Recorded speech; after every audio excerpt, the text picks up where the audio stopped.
thank you so much for joining us today. And thank you to our wonderful hosts, especially shout out Erica Kang for curating such a thoughtful group of humans and ideas. So today, for our shitposting IRL session, I'd first like to invite our esteemed panelists to introduce themselves. My name is Evin Mullen. I am our host for today's discussion, co-founder of Privado ID. And the last agentic experience that I had was replacing Anthropic with Google to inquire what time it was in Los Angeles earlier today. So I'm going to ask our panelists to share their name, their role, what they're excited about, and the last agentic experience they had. Okay, very good. Thank you for having me. So my name is David. I'm a co-founder of Warden. We're building a full-stack layer 1 blockchain for AI. And I think the last agentic experience, to be honest with you, I don't think I've had one. Maybe it's not there yet. What I have had is these kind of Wizard of Oz agents in the background where there's a human that is kind of pulling strings, kind of approving some things in the background. So I think I'm still looking for that truly autopilot-like experience because I just haven't had it yet. I guess that's what's really special about AI agents. Everyone is talking about it, but no one is actually using it. Okay, hi everyone. I'm Yurii, co-founder of Wallchain. And we build AI agents that help crypto companies grow the community, grow the quality of the community using on-chain data. And my last agentic experience was we built the AI agent that replaced our BizDev.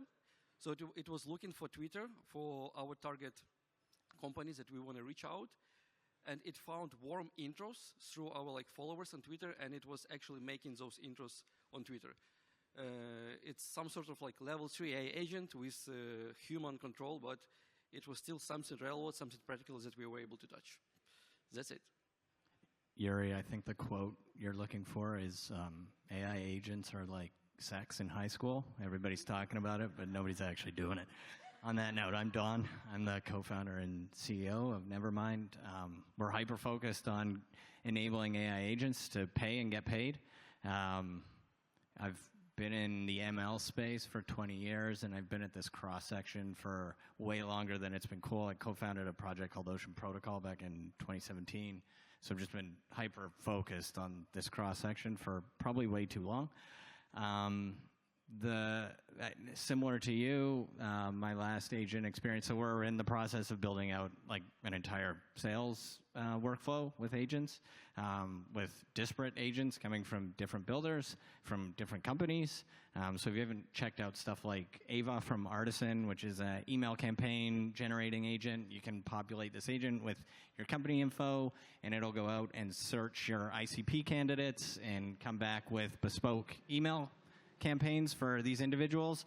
And those that respond positively with a telephone number, you can then call with 11x's Matt, and you can have your potential customers can have a live, low latency conversation with an AI that's hyper relevant to what they're doing. So this is the type of thing that we're working on, and enabling the payment and interaction between those agents. Very cool. Awesome. Well, I'm so glad that we have such a range of opinions and also experiences here in terms of what constitutes agency with this new realm of agents. Back when I first started working on AI stuff, I, just after school, helped to bring a product called Watson to market with IBM. And it feels like about a century ago that we were trying to explain the concept of a computer program that could tell your rugby team how they should train differently to avoid injuries, or should provide guidance on the types of books that your children should be reading to excel in future subjects, these sort of Wizard of Oz-like experiences that you've described. But obviously, the traverse of that progress has sped up very recently. So just as a quick vibe check, how have your day-to-days changed significantly over the last year as a result of these tools existing? For some, David, I'm willing to bet you're going to say not very much based on your last comment, but I'm curious, in your own practice and even in the operations of your teams, we've got some pretty spicy examples that I think are going to leave BD teams across the ecosystem quaking in their boots or excited for more superpowers. So how are your day-to-days different as a result of more agentic workflows being available? Perhaps discussed what's getting implemented. Yeah, should I go first? Okay, so firstly, in terms of operations, there are like much more tools that help you like code faster, run some tests. In terms of development, much more infra, much more like day-to-day tools. In terms of my personal day-to-day involvement, it's, I guess, the type of content that you get on Twitter. It's like mostly agentic. Like #1 account on crypto Twitter is AI agent, actually IXBT. 60% of mindshare is AI agent, so it's like mostly consuming. What is it about? And again, it's mostly about like innovations and talking about it, but it's not much into usage, into distribution, into utility, into value. I guess we can, like, even the examples that I come up with, that like tools and infrastructure, it's still just like the base level of AI and LMMs. Like if we span all the levels of agency, which is like first level, no agency, just basic like chat version LLM. First is like when it's focused on task and can get to some final result. Second is when it's context aware with some access to Twitter, access to some socials, access to wallets, and so on and so on. The adoption is still about like the first level, which is without agency, which is only about like chats, LLM, and next levels are only in discussions, and it's still great to discuss them. So first, I just want to point out, IBM doesn't call it Watson anymore. They call it What's On, which is totally stupid. I love it here. So my day-to-day has changed because I'm no longer screaming into the void about this stuff, that it's like actually coming. You know, even 12 months ago, but definitely 24 months ago, when you talked about agentic AI and this like superpower that everybody's going to have that we're unlocking at that moment, it's, you know, it's been a 40-year transition to this period, and it's really accelerated over the last 24 months.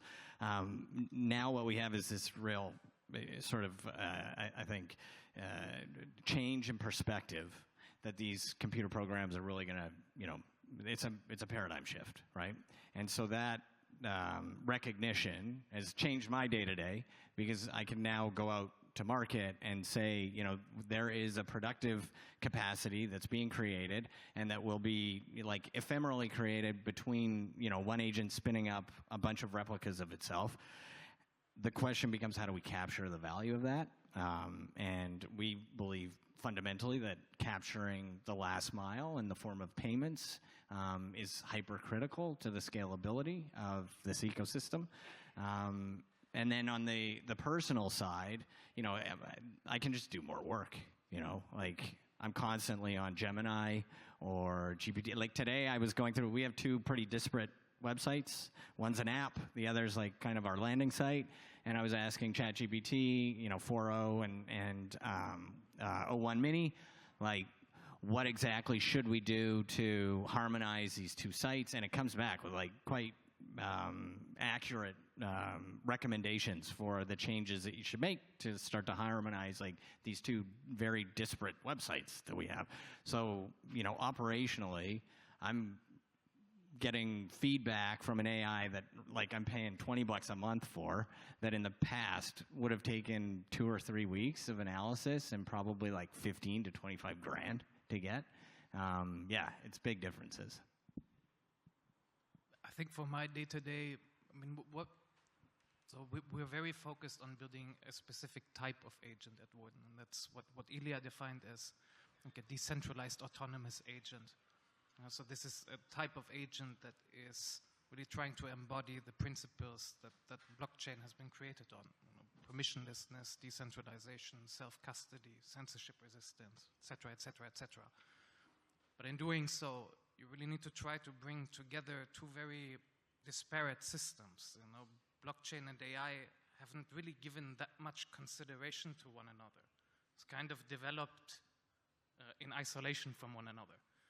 So when you're trying to bring those two systems together, you know, on the one hand, you have a very probabilistic, heavy compute type of system that is somewhat unreliable. On the other hand, you've got this deterministic space-constrained database type of structure. Now, bringing those two together doesn't happen like accidentally. So I think the biggest change in my day-to-day life has been really questioning how do we need to adapt and customize both systems so they can live within a single stack. So that's, I think, been the largest change for us. I mean, there's a big, just to echo what you were saying, there's a big transition or like the complexity of merging these two technologies is also in their architecture, right? Like AI is hyper centralized versus Web3 tech, which is inherently decentralized, right?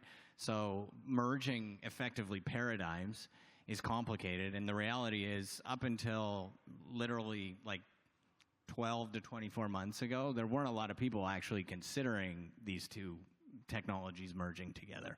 So yeah, there's a lot of like, I think, work that's going on actively in the space right now to try and understand what decentralized AI means today and what it means projecting out, you know, in 5 years and 10 years. I think of this as like when these paradigms are merging, this doesn't happen like accidentally by chance. I kind of view each technology looking to each other for solutions for some of their problems, whether that is somewhat of a clunky user experience on the blockchain side or whether it's centralization concerns on the AI side. It's kind of like both of these research groups are coming together and suddenly you're going to Token 2049 and suddenly you're starting to talk to AI engineers there. So that's something that is very nascent, right? This just happened in the last 12, 18, 24 months. And a lot of that stuff is unclear at the moment. So I think that's part of the reason of why we're seeing this gap in what an agent is today and what a true agent is. It's because that stuff doesn't exist yet. It's to be created first. What weirds me here really is like while we at crypto fight for decentralization, it looks like AI in crypto is much more centralized than in Web 2. Because with like ChatGPT, everyone can get value from ChatGPT, but just like accessing it for $20 per month. The most successful AI agent projects in crypto, they're centralized, and only the creators of it get value from it. It's like some Twitter accounts, some hyped projects, and it brings value to the creators, and everyone just like watches it growing, and it's not really, it's like most of them are closed sourced, and it's not really decentralized in the meaning that we are fighting for it. You're saying the quiet part out loud. Pardon? You're saying the quiet part out loud. You're not supposed to tell anyone that. No, this is important, though. You know, if it only takes 18 to 24 months for our ecosystem to appreciate existential questions that define the parameters of our work, as well as be able to get phone calls back and legitimacy consideration from folks who may not have previously understood what was possible here. You know, we've got a lot of bullishness, a lot of enthusiasm, but also, show of hands. If I were to say AI Twitter slop, would you know what I'm talking about? Could you picture the types of comments that you receive, that you might have seen, maybe produced by individuals on that platform that are not necessarily individual human beings? Now, of course, the range of those bots, some of them can be helpful and informative when they have cute names and we know the teams behind them and we can buy their tokens. They can be a little bit annoying when they're, part of a growth campaign to shill a project with dubious relationships to the entity itself.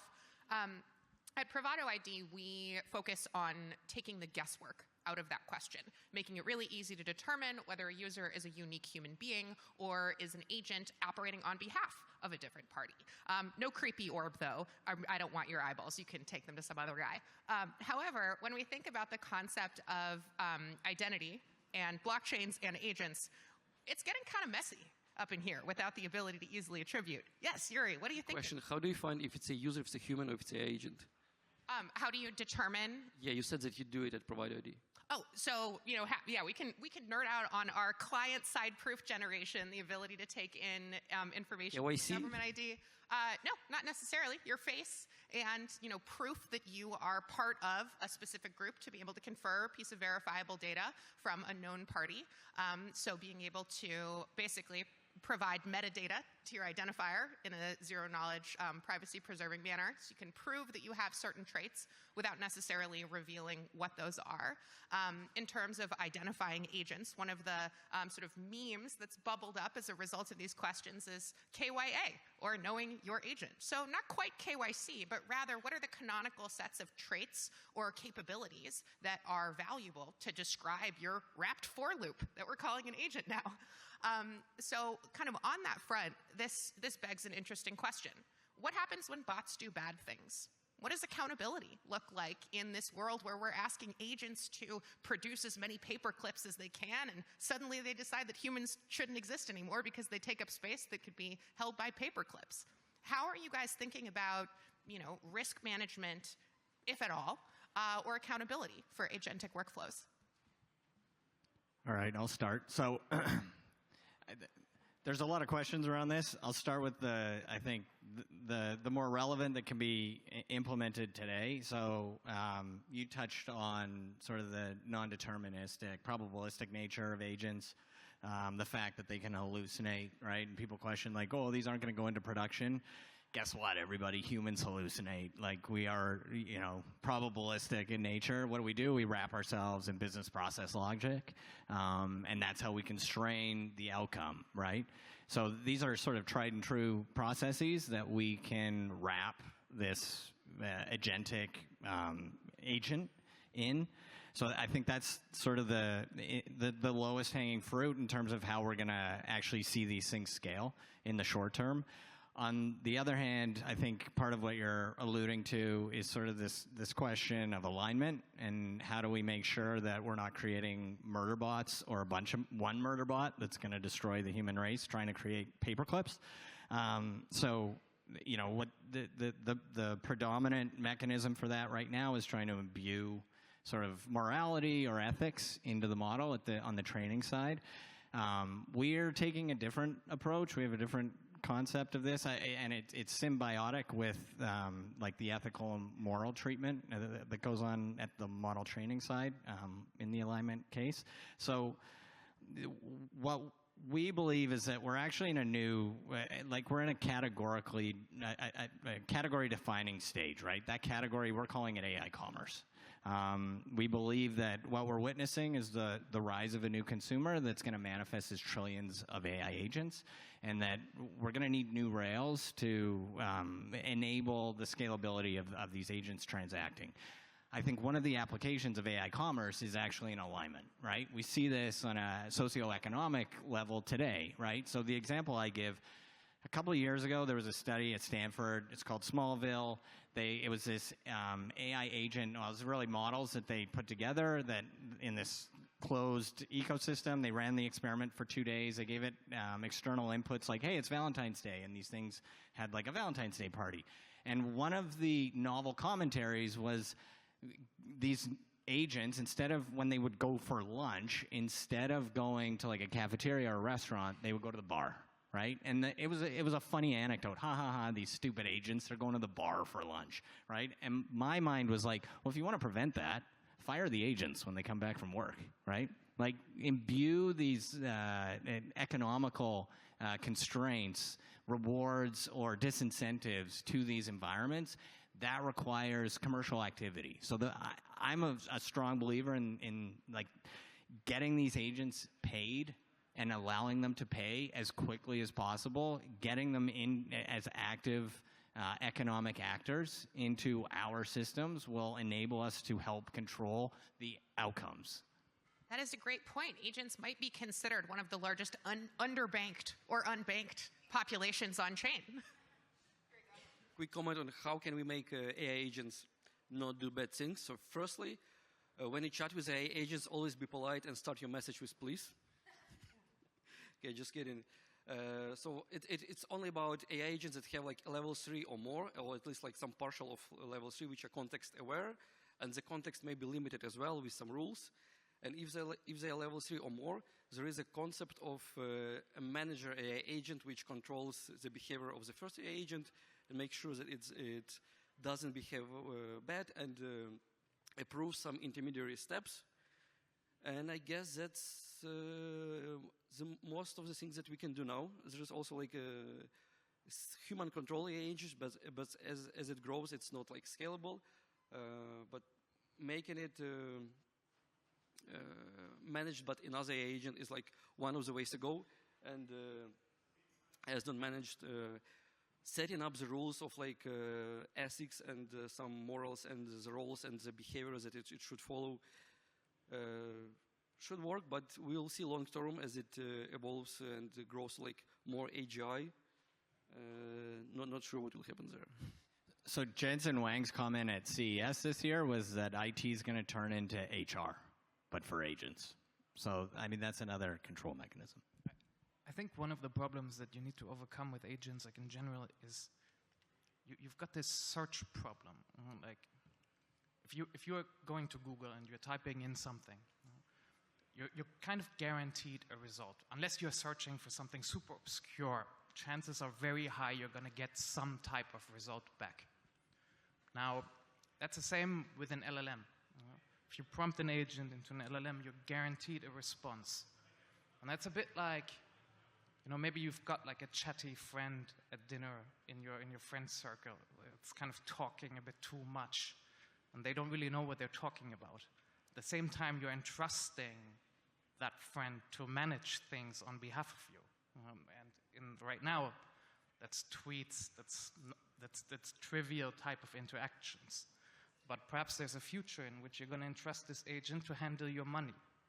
And suddenly you don't know anymore whether you can trust the output of this solution. So I think one of the things that's really missing in this agent space is it cannot be an LLM alone. If you compare that, for example, to a query to a database, there I might get a null result.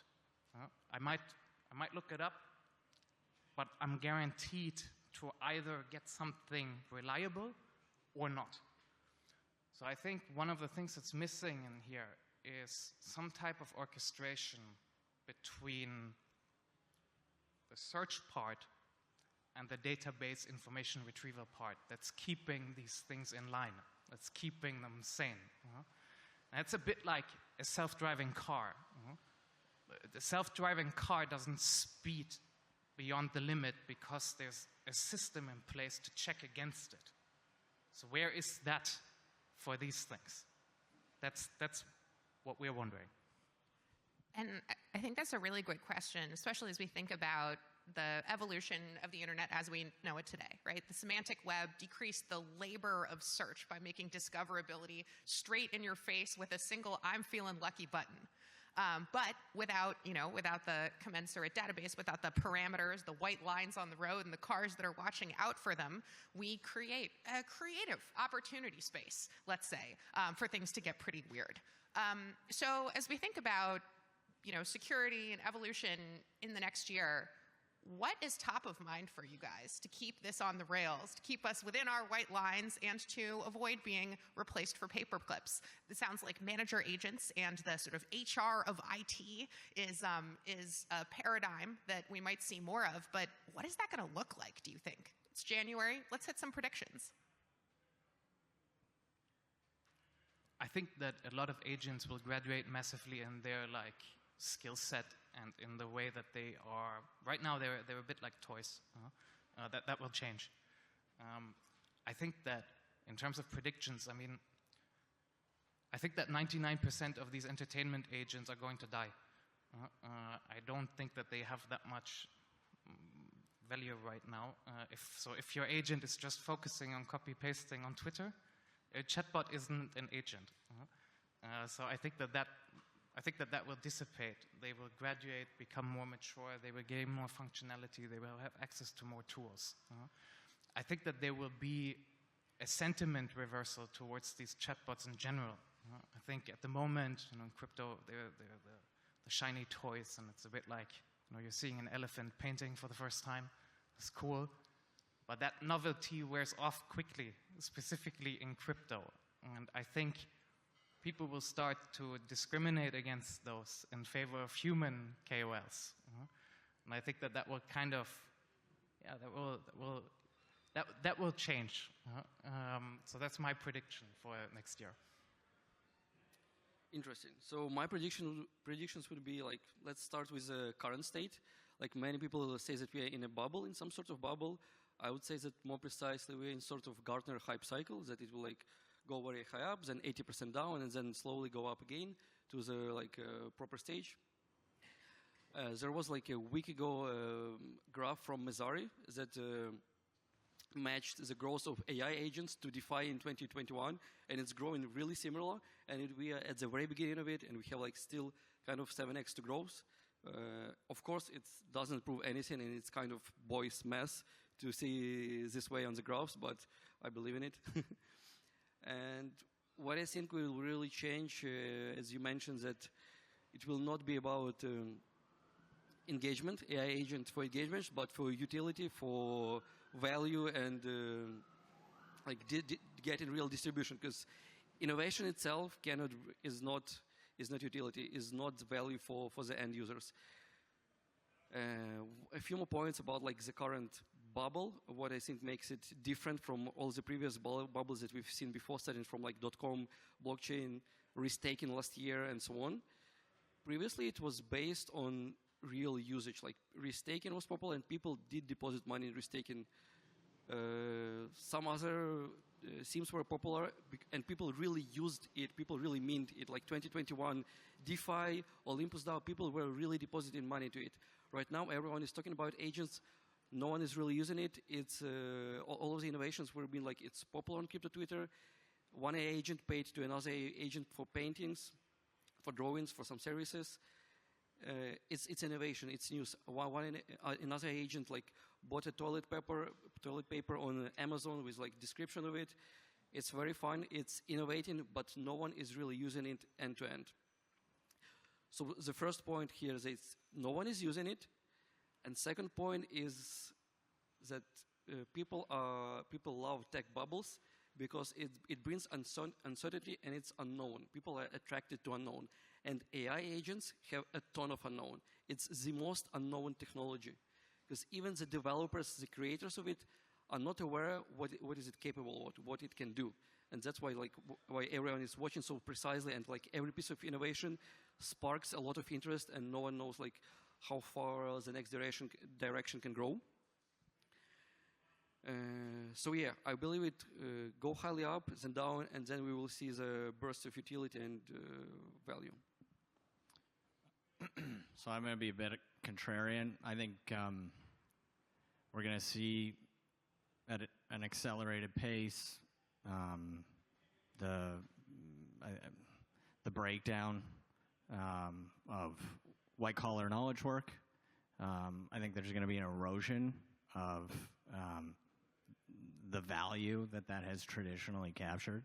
It's not going to like wipe us out in the next year, but we're going to see true indicators that this is coming. We're already starting to see it, right? Like some of the biggest adopters of this tech from a business point of view, like the CEO of Klarna, he came out on Sunday and said, like, my job's fucked, right? Basically, I'm paraphrasing. But I think we're going to see like true indicators of this in the next 12 months. What I'm super bullish on is that you mentioned like the creative element of this and the ship posting. So the stuff like if you're following this stuff down the rabbit hole, like Gotius Maximus and Truth Terminal, and how these things get created, less Gotius Maximus, that's just a coin, but like Truth Terminal, it's agents or models talking to models and coming up with lore, and most of it's irrelevant to us. Some of it is like really comical and humorous. So from an experimentation point of view, with respect to content that's relevant to us, but more importantly, that's relevant to other AIs, that's where I'm like super excited about the next 12 months. Because we're just kind of now realizing what the capacity of these models are, and then sticking that into agents that have like tool selection and reasoning capabilities is going to be pretty dope. Outstanding. Well, no matter what happens, I think we can guarantee that agents will keep crypto weird. Want to thank everybody for your attention today. My name is Evin McMullen from Privado ID, and we will see you on chain.